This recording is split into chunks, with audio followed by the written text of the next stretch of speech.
Boa noite a todos. Comecei a gravação agora. Nós hoje estamos na nossa quinta aula e nós vamos dar continuidade a algumas reflexões que já foram apontadas na aula da semana passada, que faz uma reflexão sobre esses dois conceitos que durante tempos já estiveram próximos e durante tempos já foram quase que antítese. Para alguns ainda são antítese um do outro, tá? A nossa aula de hoje ela está alicerçada não exclusivamente, mas sobretudo nos autores Maurício de Abreu, que norteou as reflexões que nós fizemos na aula passada, o Maurice Robuchon, que é fundador do campo da memória social, memória coletiva, ou desta dimensão social da memória, a partir do livro dele, Quadros Sociais da Memória, e posteriormente a memória coletiva, e de um texto que é um texto de referência, citado entre quase 10, ou sempre 10, entre 10 trabalhos que promovem um diálogo entre memória e história, que é o texto do Pierre Nora, cujo título Entre Memória e História, a Problemática dos Lugares, enseja a expressão tão conhecida e tão alardeada aos quatro cantos, que é a expressão lugares de memória, né? O texto do Pierre Nora acaba sendo quase que um texto fundante dessa expressão, né? E para a aula de hoje, a Priscila continua com a bola, ela vai fazer a apresentação para a gente, e depois eu faço aí as complementações que forem necessárias, mas pretendo hoje ser econômico, tá? Eu peço que durante a apresentação da Priscila, vocês verifiquem se o microfonezinho aí de vocês está fechado, porque quando ela compartilha a tela, eu paro de ver todo mundo e eu não consigo emudecer microfones que estejam abertos, tá? Eu estou vendo aqui, por exemplo, que o microfone da Alicia está aberto.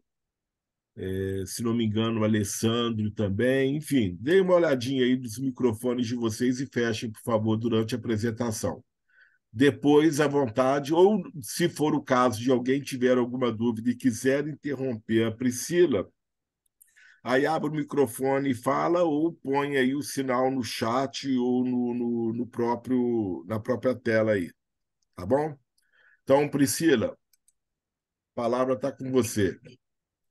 Obrigada, pessoal. Boa noite a todos. Sejam todos muito bem-vindos de volta a esse espaço. A gente vai falar aqui um pouquinho de memória e história. Hoje a gente vai falar um pouquinho da história também. E onde é que esses dois ramos se cruzam e como é que eles vão se, se entrelaçar. O objetivo da gente é apresentar os aspectos básicos da história enquanto ciência e como ela pode abordar a memória. A gente vai recapitular mais uma vez aqui, lembrando que tem a memória biológica, que é essa capacidade de armazenamento e conservação, a memória no campo social, que a gente já fez uma recapitulação e eu achei muito legal o feedback que vocês deram nos resumos, falando que, nesse caso, o campo social, desse resumozinho, é interessante para a gente poder recapitular o que veio anteriormente, né? É subjetiva, é única, é viva e é mutável a memória do campo social. Então, a cada vez que ela é lembrada, ela é modificada, ela é alterada. E a memória é um fenômeno que surge para unificar grupos. Há tantas memórias quantos grupos existem. E a gente vai partir um pouco desse pressuposto para falar de memória como um fenômeno que une grupos, para falar também um pouco de história, tá? A história, em primeiro lugar, a gente tem que partir do pressuposto de que ela não é neutra, Então, ela vai sofrer muita influência de quem está, do pesquisador que está escrevendo. Então, a gente tem que partir desse pressuposto que não existe uma ciência neutra no campo das humanas. Acho que em ciência nenhuma, se tem um homem no meio, dificilmente ela será neutra. A história pode ser manipulada de acordo com os interesses. A gente já viu alguns casos aqui, então a gente viu até a cidade de Óbidos, que ela foi. Você cria uma história para poder justificar o turismo e ampliar os interesses econômicos em cima daquilo, né? Ou então mesmo até Paraty, como a gente usou o exemplo na aula passada. E a história não recupera todo o passado. Sua construção é incompleta e problemática, porque a gente vai pegando vestígios, vestígios, vestígios e vai construindo a sua narrativa. Eu não sei se alguém aqui já leu o livro The Handmaid's Tale, o Conto da Aia, ou Os Testamentos, que é a continuação do Conto da Aia. Quem lê o livro sabe que a autora, né, ela começa e geralmente termina apresentando uma discussão entre historiadores para poder estudar o período de Gilead, né? Período que foi um regime totalitário que oprimia as mulheres, e é justamente essa dificuldade dos historiadores de preencher as lacunas. Eles nunca sabem a história toda, e aí a gente começa a ler a história do ponto de vista das personagens, e aí a gente vai entendendo por dentro, mas como os historiadores leem aquilo que eles vivenciaram, é muito diferente do que foi a vivência de fato. Então, alguém gostaria de falar sobre isso? Eu ouvi o microfone ligado, não sei se foi sem querer. Não? Então, esse livro ele tem uma pegada bem interessante, assim, o final e o começo dele, falando de como eles pegam os vestígios para reconstruir essa história desse período fictício histórico e como fica muitas lacunas para poder preencher e explicar o que não for, as coisas que não foram ser capazes de ser compreendidas. Bom, sobre a metodologia da história, tá? Então, a gente tem uma história que vai ter por objeto os vestígios do passado, que a gente chama de fontes históricas, que é, podem ser documentos oficiais, podem ser fotografias, podem ser telas, podem ser relatos orais. Todos esses objetos, esses vestígios de história, são utilizados como fontes históricas. E qual é o papel do historiador frente a esses objetos? Contextualizar esse vestígio do passado. Como? Se perguntando, né, para poder compreender melhor aquele objeto. Quem produziu, quando produziu, qual o objetivo, como foi recebido ou apropriado. E aí, os vestígios podem ser lidos e reinterpretados, né, o tempo inteiro. E esse é o grande mérito da história frente à memória. Porque como esses vestígios estão ali, disponíveis para serem reconsultados, você pode o tempo inteiro fazer novas interpretações e questionar aquelas interpretações anteriores, melhorar ou modificar ou acrescentar junto às interpretações desses objetos que estão sendo estudados, tá? Diferente da memória, que a memória ela é uma coisa que é coletiva, mas ao mesmo tempo também é individual, e que a cada vez que ela é lembrada, ela é modificada. Quando é que surge a história enquanto ciência? A história enquanto ciência ela vai surgir no século XIX, né, meados do século XIX, com um objetivo muito claro de ajudar na construção do Estado-nação. O que é nação, né? Eu gosto muito de um conceito do Hobsbawm, que ele fala que nação é um grupo de pessoas que se sente, eu adoro essa palavra, que se sentem unidos e sentem-se um sentimento de pertencimento. Então, a ideia de nação ela é muito mais uma sensação do que uma coisa de fato. E essa emoção, essa sensação que une as pessoas, ela é construída a partir de elementos que eles entendem que têm em comum, que é a língua, a religião, uma cultura e até mesmo a história. Então, quando a gente tem a ideia dos Estados-nação, a gente está ali pensando em construir uma história comum, porque você acaba com as monarquias, você deixa de ser súdito, então toda a sua ligação com o poder que te administra é uma relação de súdito, e você precisa criar alguma coisa para unificar aquele povo. Bom, antes o que unificava era a ideia de ser súdito de um rei. de um dever que você tinha para com o rei ou para com uma monarquia. E agora? O que fica no lugar? O que fica no lugar é essa ideia de que nós somos um grupo que tem uma característica própria, uma cultura própria, e por isso a gente vai se unir, e por isso a gente tem que se manter unificado. A proposta é de reconstrução de um passado comum que pertença a todos, e que todos se sintam pertencentes daquele passado comum. A construção dessa memória é uma memória sempre positiva, quando surge nos meados do século XIX, no sentido de que é sempre a história dos heróis, as histórias dos vencedores. É uma história bonita, que vale a pena ser contada. E ela também é explicativa, porque ela busca dizer para as pessoas por que as coisas são do jeito que são. E aí, a gente usa essa história para construir a base da nação. Eu fui recentemente ao Museu Histórico Nacional, e eu não sei se vocês já tiveram a oportunidade de ir, e eu fiz um tour com os meus alunos, e aí a gente foi construindo, foi passando pelas salas, que passa pelo mito das três raças, gente. Ainda a gente ainda tem essa coisa.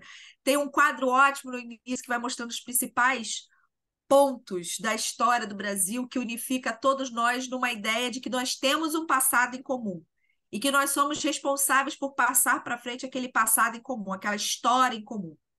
Então, essa memória é uma memória sempre que vale a pena ser dita. É uma memória positiva, que unifica. E o que é a história hoje, né? Qual é o papel da história? E esse é o grande problema. Na virada do século, a história passa a ser uma ideia de história para o Estado-sociedade, que é o estudo do passado para preparar para o futuro. Aquele papo que a gente estuda o passado para melhor compreender o presente, para não realizar os equívocos no futuro. Só que isso gera um problema. Por quê? E a gente falou disso na aula passada, quando a gente falou da globalização e de todas as acelerações que acontecem no tempo por conta das novas tecnologias, né? Houve uma aceleração do tempo, você tem mudanças muito rápidas, uma transformação cada vez maior, e a cada dia que passa, a transformação e a renovação, ela é vista como algo mais interessante do que o passado.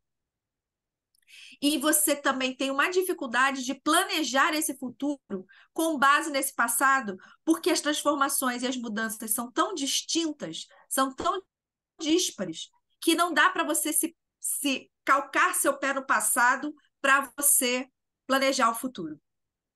Ao mesmo tempo que o tempo inteiro a gente está buscando esse passado para poder legitimar uma coisa que possa ligar todos nós, uma coisa que possa ligar nossa memória,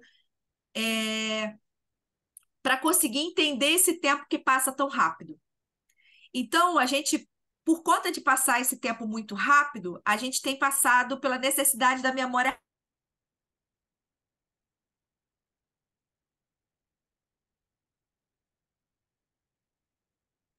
arquivista, absurda, fontes históricas como atualmente.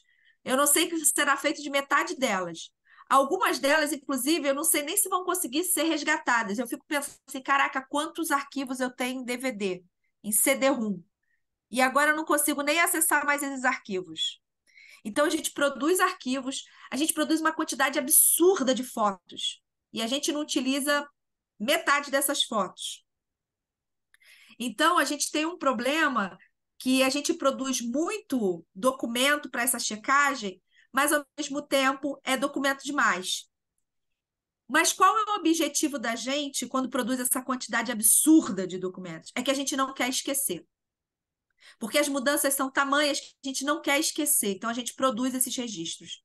Eu só fico lembrando, gente, quando as pessoas hoje vão a show ou vão a algum lugar e ao invés de ela curtir a experiência, elas estão mexendo no celular. Já viram isso? Eu fico para morrer quando isso acontece.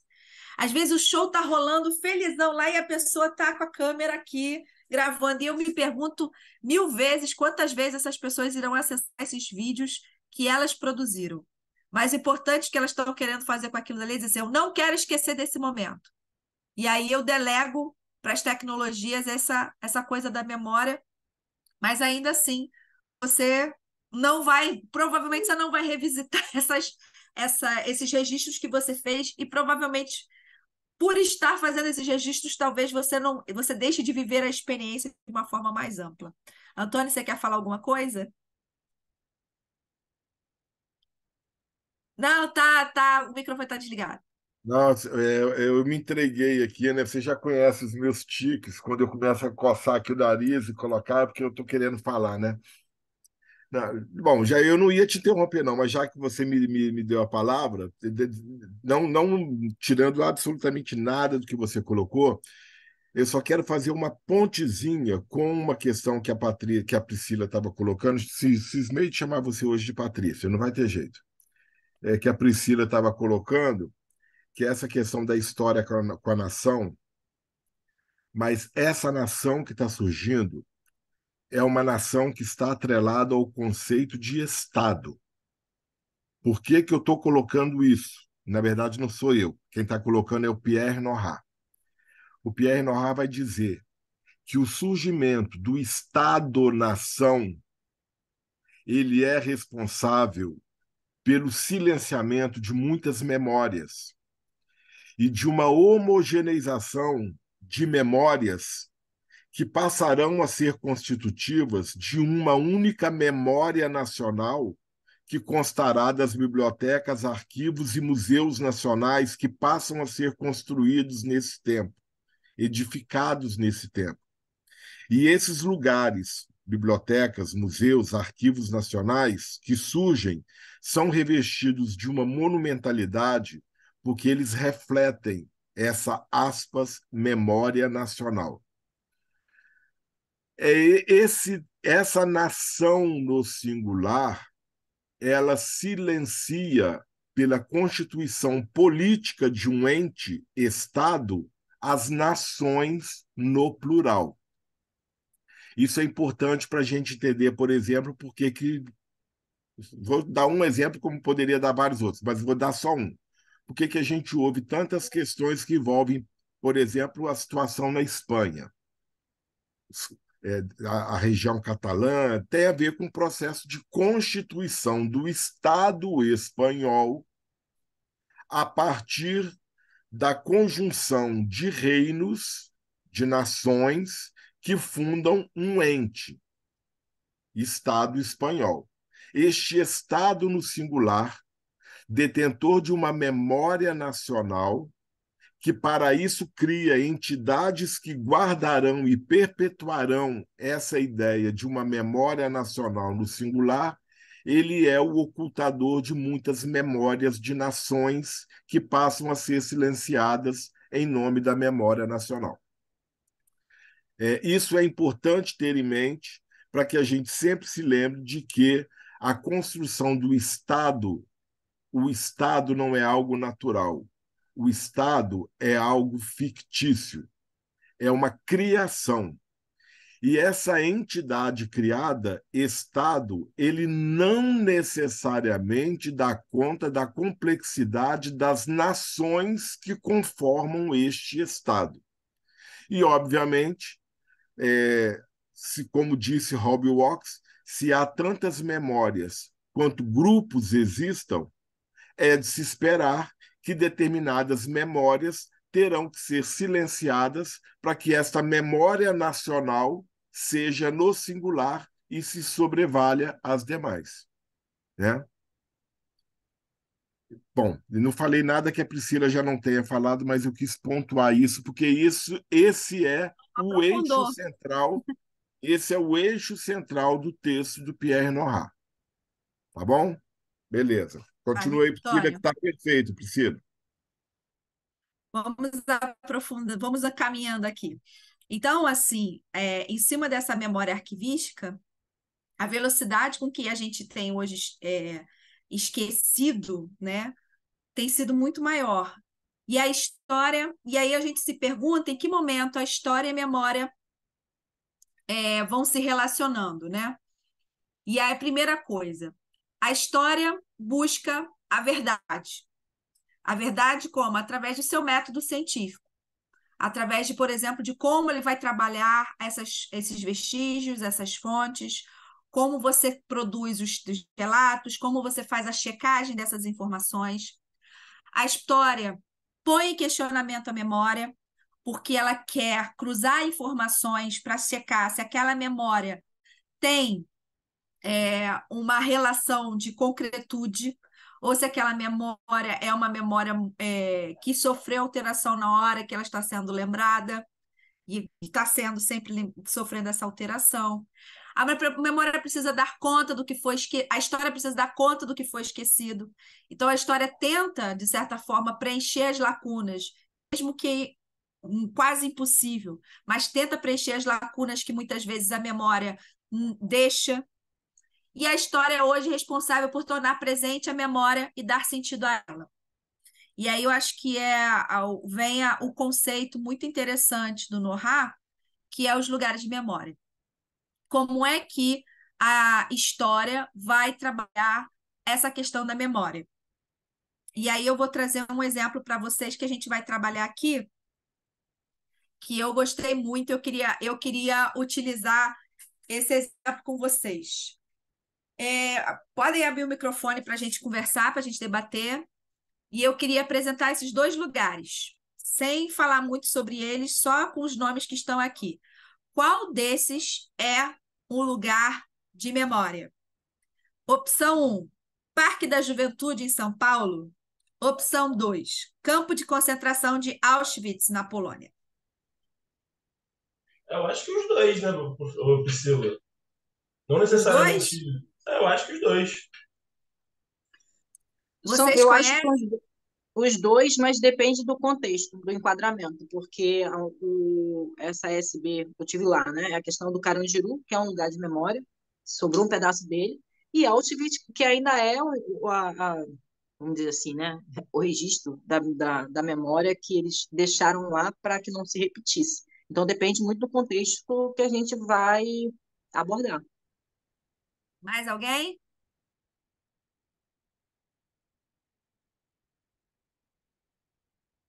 Bom, para a gente começar a analisar aqui, eu vou trazer uma coisa. Para quem não conhece, esse Parque da Juventude era onde ficava o Carandiru.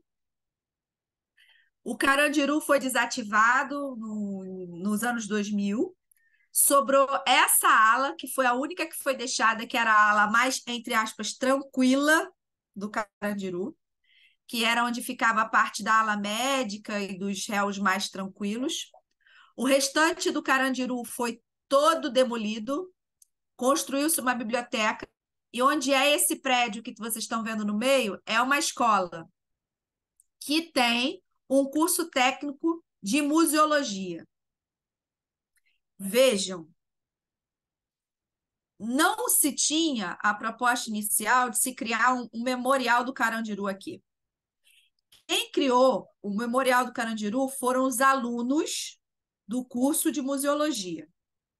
Aí eu trouxe aqui para vocês um texto bem curioso do site SP City, que é onde você tem informações turísticas da cidade de São Paulo, para a gente analisar aqui. Vontade de memória? Vamos ver se tem vontade de memória aqui. Do original do complexo penitenciário Carandiru, foram mantidas muralhas e ruínas de celas de presídio e o pavilhão 4 e 7, que eram calmos e desejados. Foram transformados em duas grandes escolas técnicas, as ETECs. Lá também se encontra a Biblioteca de São Paulo, a BSP, que, por sinal, tem uma excelente biblioteca online chamada Biblion, que eu utilizo bastante, e eu recomendo quem quiser baixar o aplicativo para baixar o livro para ler, porque tem livro de tudo quanto é tipo. Inaugurado em 2010, é um espaço arrojado com uma área de 4.257 metros quadrados, com concepção de projeto inovador para a inclusão social por meio da leitura. Aí, eu pesquisei nesse site informações sobre o espaço de memória do Carandiru. Tinha? Não. Eu só encontrei informações sobre o espaço de memória do Carandiru no site da Escola Técnica do Parque da Juventude, informando que o curso tinha pego uma parte do térreo e transformado no memorial. Por que que eu trouxe isso aqui? Porque uma das coisas que o Nohar fala sobre os lugares de memória é a vontade de memória. E aí eu pergunto novamente para vocês, observem essas duas imagens. Onde vocês, observando essas imagens, parece que tem mais vontade de memória?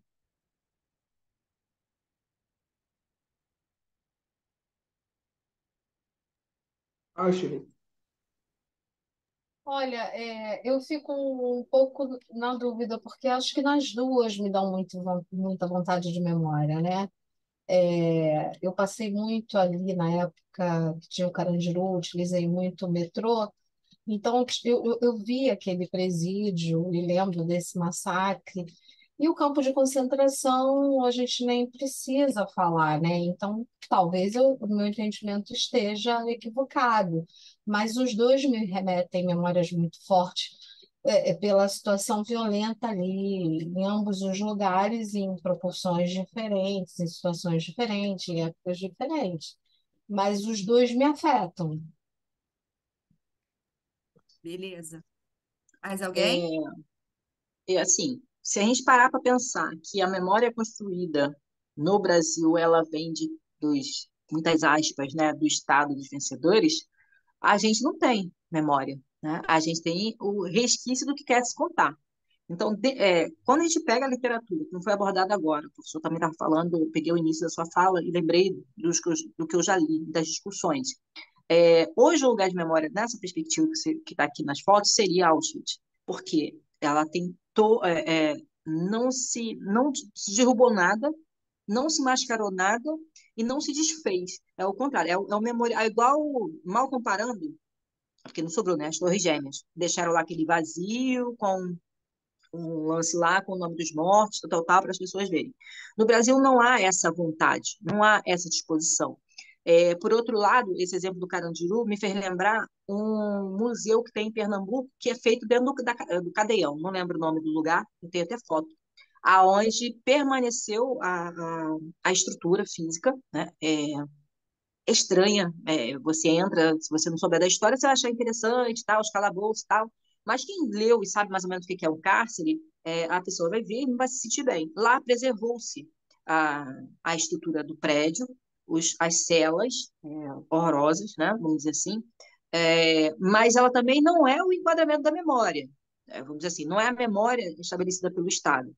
Ficou-se ali, mas não tem uma nota pequenininha dizendo que era aquele prédio. E fizeram tipo uma estrutura para coisa de cultura, né? Tem a feirinha e tal, em vez de fazer no parque, fizeram nessa estrutura. Então, tem um enquadramento também, mas a estrutura toda está lá da forma que era da época, vamos dizer assim. A sensação é horrível, tá? Igual a que fala que tem em Salvador, ali onde chegavam os escravizados, dizem que a sensação é horrível quando a gente permanece. Então, no Brasil não tem. Você vê pelo Rio de Janeiro. Na aula passada, o professor estava falando, eu falei assim, cara, eu adoro estudar a história do Rio de Janeiro, mas é triste porque tem um apagamento, entendeu? E a gente continuamos a viver isso, parece, virou a cultura brasileira, o apagamento. E aí você pega o que vem de fora e acha que é melhor e segue. Infelizmente, a pessoa sai daqui para ver Auschwitz como se fosse um passeio turístico sem é, dor nenhuma, né? Ai, fui lá, tirei foto, papá, mas não quer se inteirar da história. É o reflexo que a gente tem aqui no Brasil, das pessoas não terem o letramento histórico, infelizmente. Eu posso Em fazer cima uma de... provocação? Posso fazer uma provocação?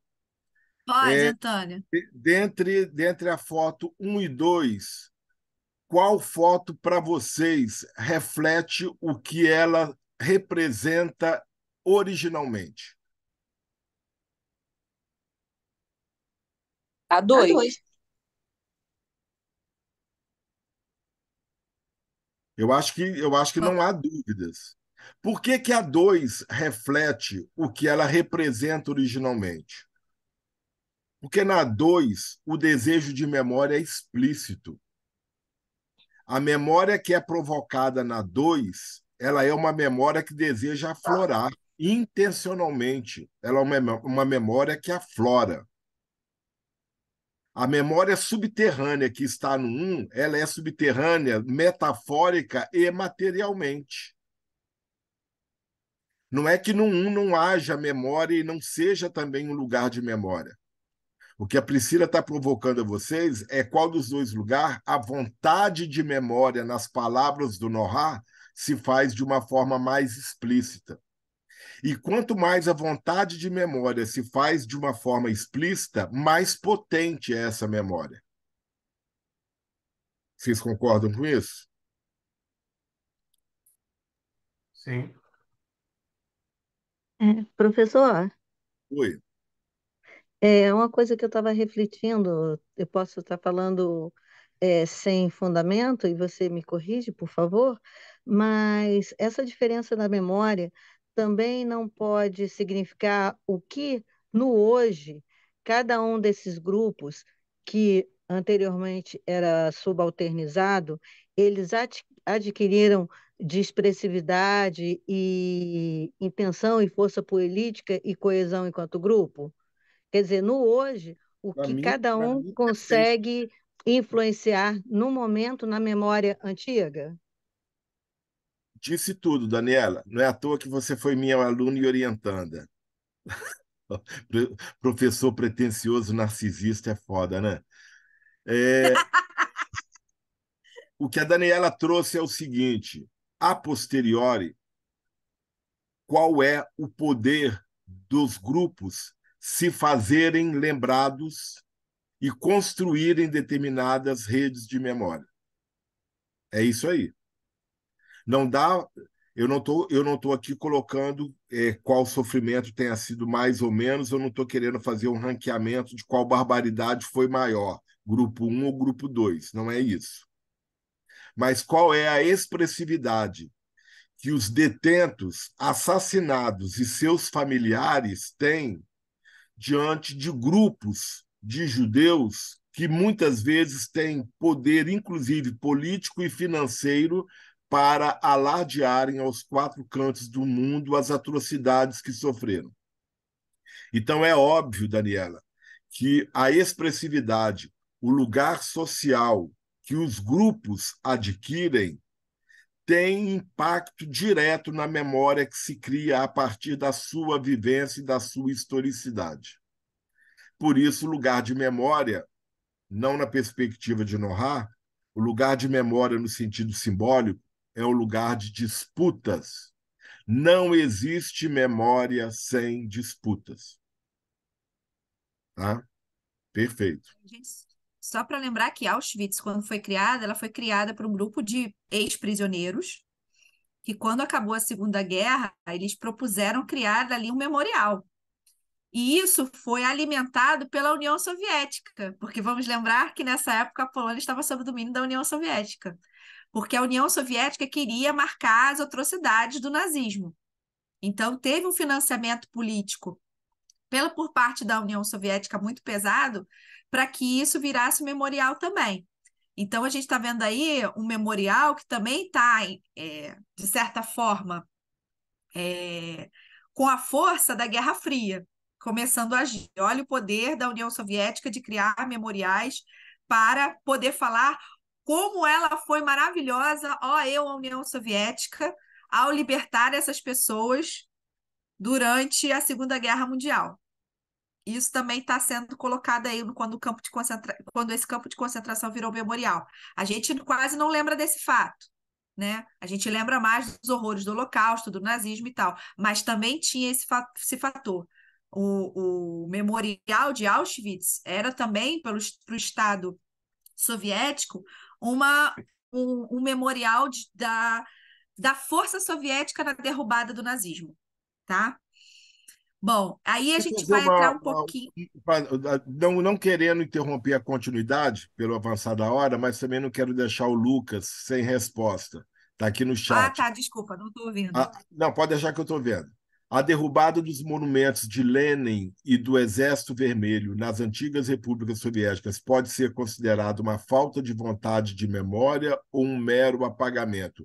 Eu acho que é as duas coisas, não é somente as duas coisas, e é algo bem mais complexo do que ambas as coisas, o Lucas. Eu acho que é uma reinterpretação da história e a destruição de monumentos que remetem a uma história e à memória que não são mais desejadas. Eu acho que essa questão que o Lucas nos traz lembra aquilo que a gente falou na aula passada sobre documento monumento, e quando nós falamos que todo monumento, que a palavra monumento refere-se a monumentum, que é fazer lembrar. Então, quando o monumento nos remete a algo que não é mais desejado, aí tem um lugar de disputas e tem um lugar de reconstrução de algo que vai ficar no lugar. Pegando o exemplo do Lucas, a gente pode pensar, por exemplo, na questão dos monumentos aos bandeirantes em São Paulo, né? Essa é uma questão complexa, bastante complexa, está tendo muito pano para manga, porque a mera destruição de determinados monumentos, de determinados conteúdos simbólicos, não significa necessariamente o apagamento de memórias. E pode dar origem a um certo revanchismo que seja tão ou mais perigoso do que aquilo que esses monumentos aquilo que esses monumentos se remetem, tá? Então é algo bastante complexo. Eu não quero ser reducionista, mas não dá para a gente entrar aqui no curso nessa discussão, que ela é bastante complexa, deste momento de constante reinterpretações de experiências vividas e, consequentemente, a reescrita de história oficial que está consolidada nos livros. E é o lugar do embate, é o lugar do confronto e, muitas vezes, é o lugar de guerra e sangue. A história e a memória não se fazem num terreno pacífico. História e memória são construídas em terreno extremamente conflituoso. E quanto mais história tiver no singular e memória estiver no singular, mais conflito denota sobre essa singularidade. Tá? Beleza, obrigado. Vamos lá, É, Patrícia. Priscila, Oi, pois Priscila não. e Antônio, Lucas, no texto Memória, Esquecimento, Silêncio, do Pollack, ele traz os exemplos desses monumentos, né? Exatamente como você falou. Então, às vezes, vale dar um retorno aos textos do Pollack para dar uma olhadinha e se inteirar, ter esse começo, né? Ter essa introdução que o Antônio falou, assim. Só Aí, para... André. Porque como eu fiz esse texto, tá fresco aqui os exemplos do Pollack. Show. Bom, dando continuidade, eu trouxe aqui um resuminho para a gente entender melhor o que são os lugares de memória de uma forma assim, bem sintética. Os lugares de memória abarcam tanto a experiência quanto a elaboração simbólica. Então, os lugares de memória vão ter uma carga da experiência. Quando, não me lembro quem foi que falou, se acho que foi a Cláudia que falou que quando passava em frente ao Carandiru, né, no metrô, ela sentia aquela carga pesada, mas é porque ela sabia que ali tinha o Carandiru. Eu passei várias vezes de metrô em frente ao Carandiru e não sabia que aquilo dali era o Carandiru. Então, para mim, não fez muita diferença. Então, os lugares que vão ser lugares de memória, eles têm uma carga de experiência ali, uma carga de uma lembrança, de uma vivência daquele lugar. E tem também uma carga simbólica, que é o poder do Estado, o poder opressor do Estado, que foi lá e fez um genocídio naquelas pessoas todas. Uma outra coisa é que os lugares de memória conjugam uma materialidade, a representação simbólica e uma funcionalidade. Então, a gente vai ter alguma coisa de material, que é o prédio, a estrutura ou o espaço, que vai dar uma materialidade para aquela experiência, que é ali que vai estar naquele território que vai estar delimitado à experiência vivida, tá? E tem também uma funcionalidade. O lugar de memória, ele vai ter uma funcionalidade. A gente viu aí duas funcionalidades. Auschwitz, depois que foi desativada, virou um memorial que acontecia ali, do que acontecia naquele espaço, para que as pessoas não se esquecessem. Enquanto que o Carandiru, eles não queriam que as pessoas lembrassem o que aconteceu ali. Vamos destruir todas as alas. Quais foram as alas que eles deixaram? As pacíficas. Isso é uma mensagem também. O que a gente quer lembrar disso aqui? Coisa pacífica. A gente só vai deixar aqui uma parte do Carandiru, que era a parte mais tranquila. O resto, a gente detona. A gente constrói alguma coisa em cima. Alguma coisa que possa ser mais produtiva. Uma biblioteca, uma quadra de esportes, uma área de lazer.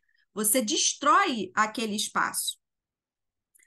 Um local de memória só é lugar de memória se a imaginação o investe de uma aura simbólica. Ou seja, tem que ter um simbolismo por trás. Aquele espaço, Parque da Juventude, nem referência ao nome Carandiru traz. Ele é chamado de Parque da Juventude. Ou seja, é uma expressão voltada para o futuro. O professor Antônio, na aula passada, falou disso e eu falei assim, cara, é isso aí, o Brasil não tem vontade de memória nenhuma, a gente só olha para o futuro. A gente só quer achar um futuro. E que futuro é esse? Ninguém sabe. Então, você destrói o Carandiru e constrói uma coisa voltada para um futuro, para a juventude. Lugares são imbuídos de vontade de memória, do contrário, são apenas lugares de história.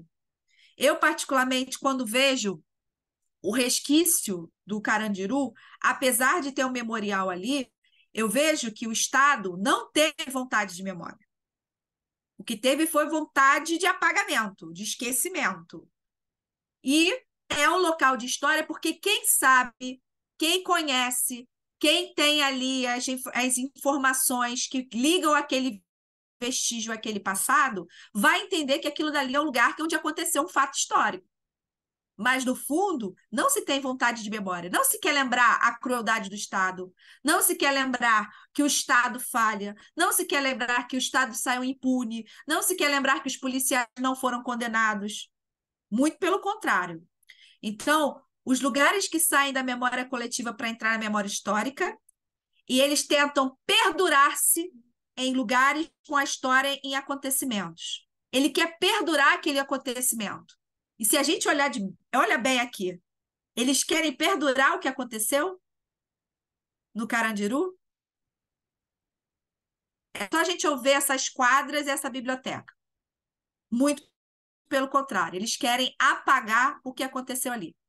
Enquanto Auschwitz tem uma vontade de perdurar nesse espaço o que aconteceu. A experiência que foi vivenciada ali por pessoas que hoje nem estão mais aqui, mas a experiência, a lembrança dessa experiência ainda continua vívida na forma como tentou se manter esse espaço. E aí, quais são os objetivos, de uma forma bem sintética, dos lugares de memória? Marcar o tempo passado e bloquear o esquecimento. Então, além de ter uma vontade de memória, ela quer bloquear o esquecimento. Ressaltar os significados, ou seja, ela não vai tentar apagar o que ela foi, ela vai querer ressaltar o que ela foi. Elas falaram do memorial das Torres Gêmeas, que deixou um espaço vazio. Gente, aquele metro quadrado ali, onde estavam as Torres Gêmeas, é caríssimo.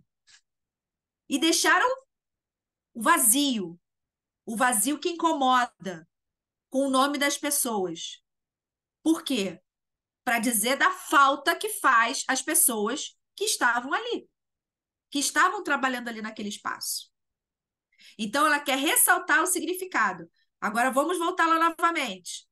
Esse espaço do Parque da Juventude quer ressaltar o significado que foi o Carandiru? Ou quer dar um novo significado para esse espaço? E aí, por último, serve de índice para lembrar intencionalmente.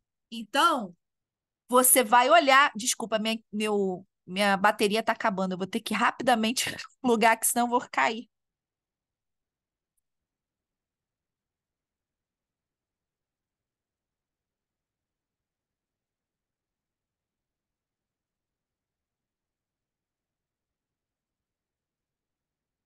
Desculpa, retornei. Ele serve de índice para lembrar intencionalmente o que é aquele lugar e o que ele quer que você lembre dele. Eu quero que você lembre dos assassinatos. Eu quero que você lembre do genocídio. E o Parque da Juventude não quer que você lembre do Carandiru. Não quer que você lembre do genocídio feito pelo Estado. Não quer que você lembre da impunidade. Ele quer que você projete um futuro. E aí, eu vou terminar essa minha apresentação de hoje deixando uma provocação final. Eu não vou concluir hoje, não. Hoje eu vou deixar uma provocação, fazer que nem o professor Antônio. O Brasil, em geral, tem vontade de memória ou vontade de esquecimento?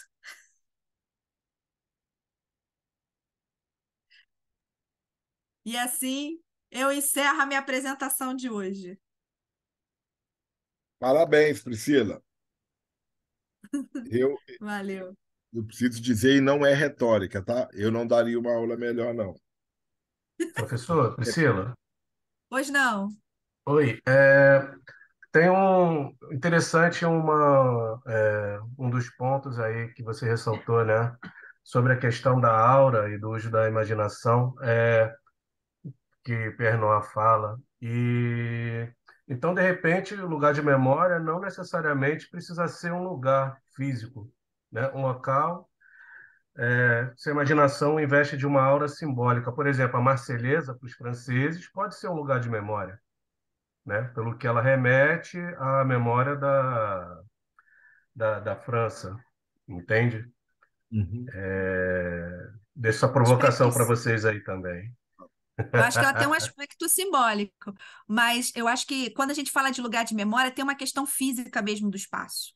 Que você Na, estando ali, não, pode você terminar, estando ali, Priscila. você estando ali, você se lembra daquilo. Entende? Você tem que Ah, estar presente, não basta você só lembrar na sua memória, você tem que estar presente naquele espaço. Eu me lembro quando eu fui em Minas Gerais, a Ouro Preto, e eu adorei visitar Ouro Preto, achei fantástico Ouro Preto.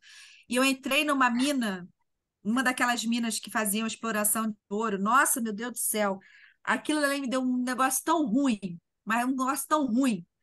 E assim, para a maioria das pessoas não estava dando um negócio ruim, mas estava dando um negócio ruim para mim porque eu tinha a aura simbólica do que aquilo representava, de toda a exploração. Eu tinha a ideia de que aquilo dali era quantas pessoas morreram tentando abrir aqueles buracos. Eu tinha noção de como aquelas pessoas tinham que ficar dias e dias dentro, debaixo da terra, sem ver a luz do dia para poder tirar. Então, aquele lugar, para mim, por ser formada em história, tinha uma aura de, pô, isso aqui tem muito sofrimento. Isso aqui é só sofrimento. Para as outras pessoas que não tinham essa noção, passou uhum. batido, entendeu? Eu não consegui nem entrar. Eu fui na porta e voltei. É, Pode falar, Antônio. eu quero fazer eu não quero deixar a reflexão do Douglas passar batido, porque ela é muito importante. A Marselhesa, da mesma forma como o nosso hino nacional, ou qualquer hino nacional, é um lugar de memória fora da perspectiva de Nohar, mas, Douglas, é o lugar de uma memória nacional. E, a partir do momento que todos se sentem nação, tudo bem, ela pode ser uma memória no singular, mas ela não reflete a totalidade dos que, naquele determinado tempo, naquele período, se colocavam sob o jugo e o domínio do Estado França.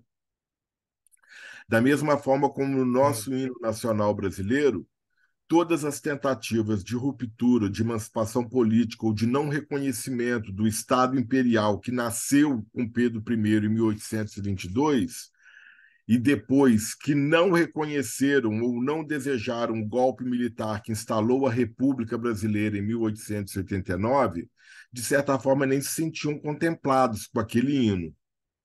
A maior parte da população brasileira hoje sequer sabe o hino. E se souber o hino, provavelmente a maioria esmagadora nem sabe o que significam aquelas palavras rebuscadas e difíceis do nosso hino nacional. Porque aquele hino nacional ele reflete a memória nacional de um determinado grupo que está à frente da construção do Estado-nação. Tá? Na Sim. perspectiva. Ficou legal, Douglas? Deu para. Né? Não, ficou show, porque aí na hora me bateu isso daí, eu falei, poxa, e se for assim, mais legal, que eu, de Na, repente poderia, né, como a memória tem essa questão também, né, de nos levar e de nos trazer, né, uma mas se a gente música, pensar que os hinos e o simbólico têm uma dimensão material, você pode ampliar o conceito de lugar de memória também. Não há o menor problema. Na perspectiva do Pierre Nora, esse texto ele é bastante longo, é bastante complexo. Se depois do curso tiver interessados em discutir um dia especificamente, exclusivamente o texto do Pierre Nora, a gente até pode marcar um dia extra depois do curso, tá? Porque eu vejo muita referência ao Pierre Nora nas dissertações e teses e não encontro nenhuma que. E eu estou incluindo a minha, para não dizer que eu estou falando dos outros, que não abordem de uma maneira aprofundada o que o Nora está trazendo nesse texto. verdade. Sempre se referem de uma forma mais superficial à questão que se torna quase que uma divindade que paira nos trabalhos, que é o lugar de memória. Mas pouco se dá atenção a determinadas partes do texto do Nora, como, por exemplo, fala-se tanto de memória porque ela não existe mais. Isso é provocativo.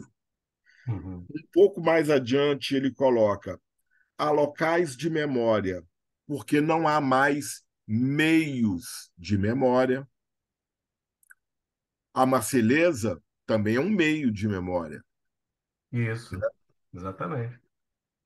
E como é que você fabricar uma memória que, uma vez fabricada, torna-se verdadeira e natural? Mas ela é fabricada, Ah, sim. entendeu? É, A é, gente tende a quase que tornar como sinônimos coisas que não são, como, por exemplo, memória, história e verdade. sim, isso é verdade.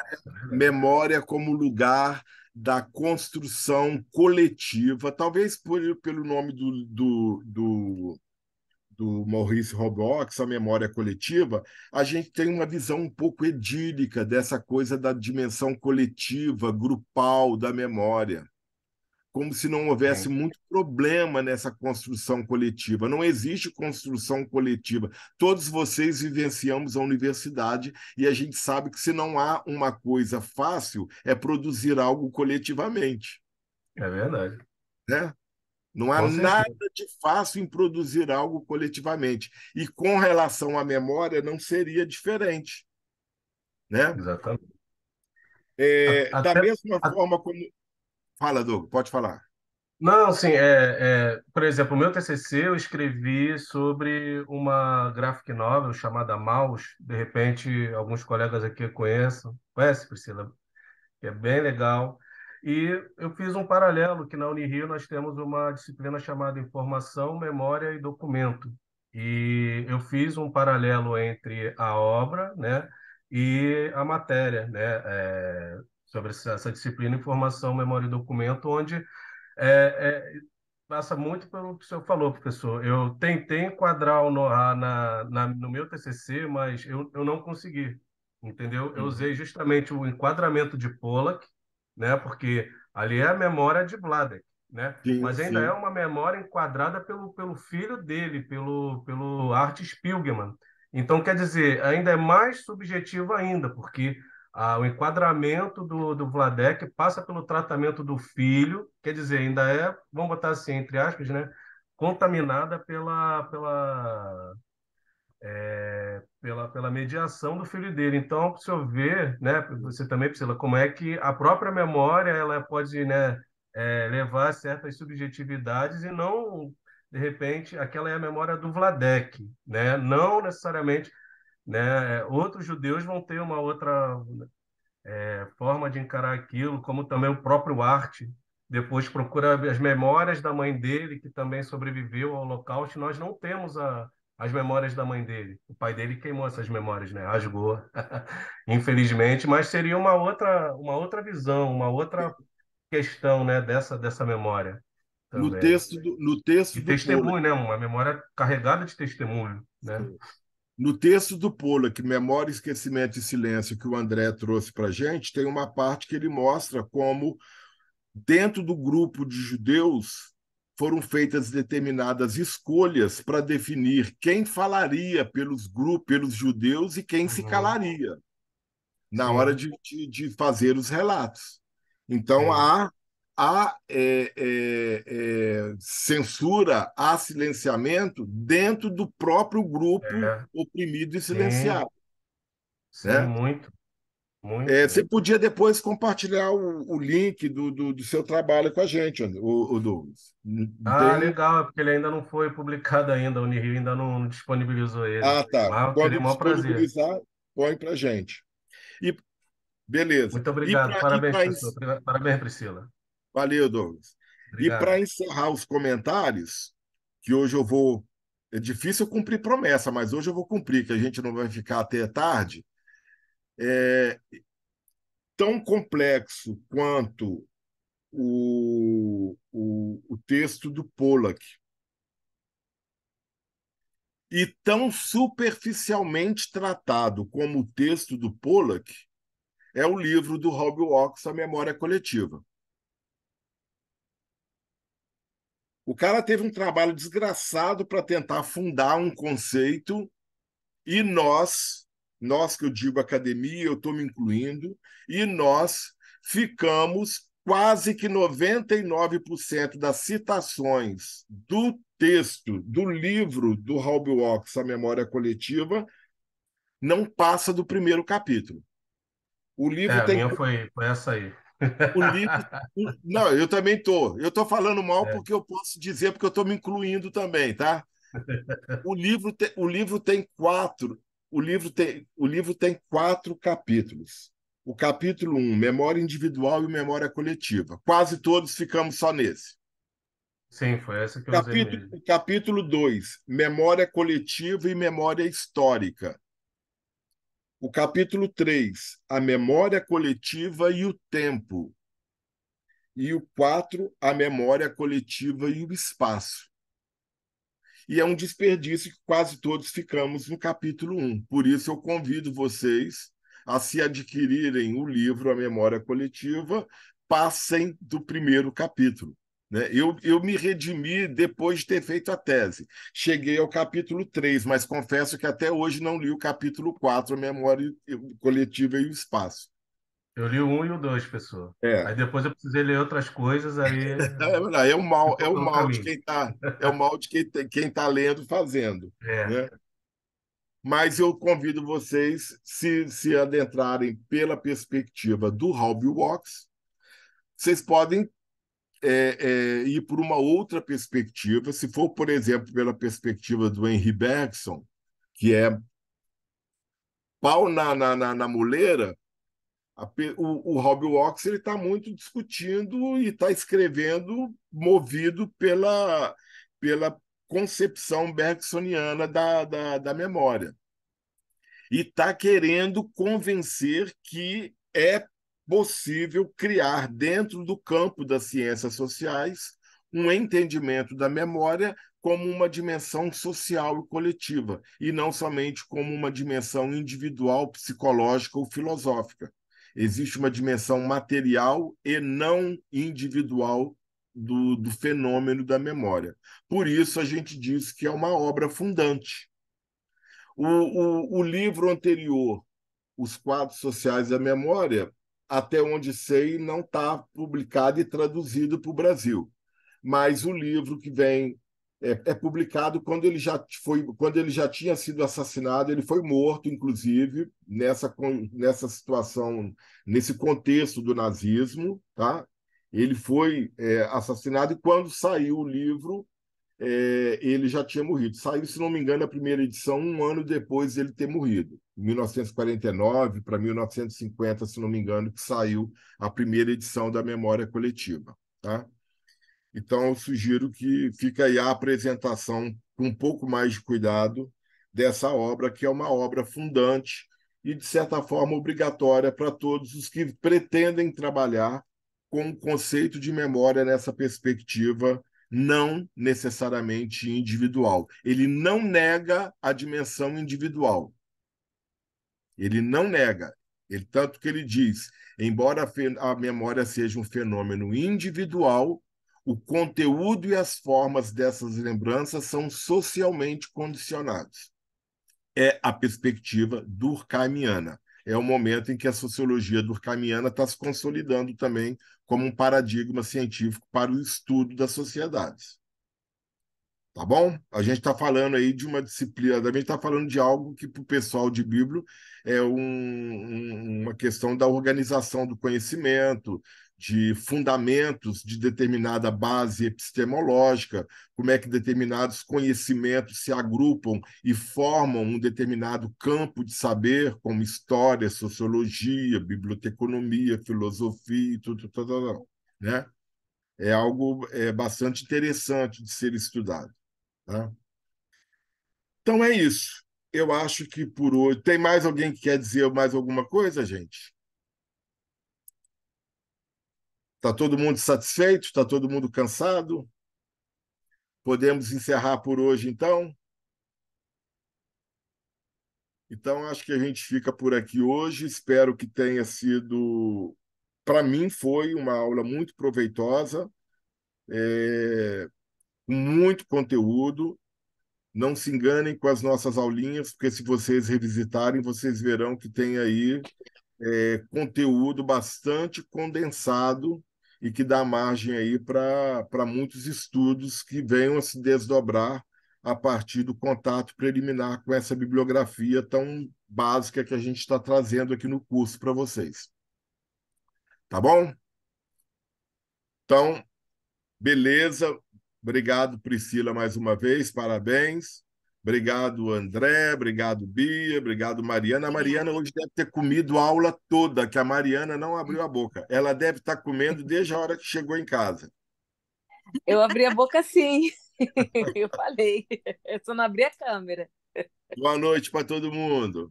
Tchau, Tchau, gente. Boa Priscila. Aula